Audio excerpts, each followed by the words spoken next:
Nakasuot og sinina nga puti ug nagtulo ang luha sa dihang gipahigayon ang kasal. Bisan tuwa na sa laing kalibutan ang iyang minahal sa kinabuhi, nagdesisyon ng usa ka dalaga nga si Asia Jean Ayala nga ipadayon ang iyang kasal kang Mardy Perdes kagahapon, Nobyembre 13, didto sa Sitio Sagana, Barangay Sampaw, Kapalong, Davao del Norte. Saysay ni Mayor Testimbul sa Newsline, gitakdang ikasal si Asia ug si Mardy sa Manila niadtong Nobyembre 9. Apan namatay si Mardy niadtong Nobyembre 1 didto sa Manila tungod sa sakit. Sa tabang sa Armed Forces of the Philippines, nadala pa uli ang lawas ni Mardy sa iyang barangay. Nihangyo si Asia sa mayor nga magpakasal o girespeto kini sa mayor. Apan gipasabot ni Mayor Testimbul sa dalaga nga ang ilang kasal walay legal nga basihan tungod kay dili na makatubag si Mardy sa ilang wedding vow ug ang pangutana kung diin voluntaryo ba kining nagpakasal kay dili naman kini makatubag. Napuno sa luhang okasyon.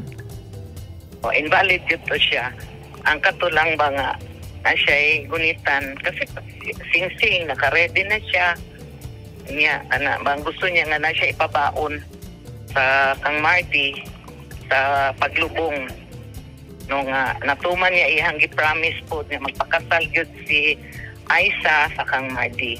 Dugang sa mayor, gipakita gayud ni Asia ang iyang tiunay nga gugma kang Mardy ug iyang gipadayon ng iyang saad nga mahiusa ang ilang panaghigugma. Tagagusan si Asia samtang si Mardy taga Kapalong. Nagkita si Mardy ug si Asia sa Manila ug dito nagsugod ang ilang paghigugmaay. Pila ka beses wala madayon ang ilang planong magpakasal. Niadtong Nobyembre 9, ikatulo na unta. Apan namatay si Mardy niadtong Nobyembre 1. Sa ikatulong higayon, nadayon na kagahapon ng ilang kasal ug nabugos na unta ang ilang gugma. Apan wala na sa posisyon si Mardy nga moingon og I do. Bisan pa man sa kasakit sa panghitabo, gipanghigusgan gihapon ni Asia nga ang iyang gugma kang Mardy ug ang iyang saad nga iya kining pakaslan. Gitakdang ilumong si Mardy ugma sa buntag didto sa Sitio Sagana, Barangay Sampaw, Kapalong, Davao del Norte. Ug matod sa mayor, ang gugma magpabiling forever.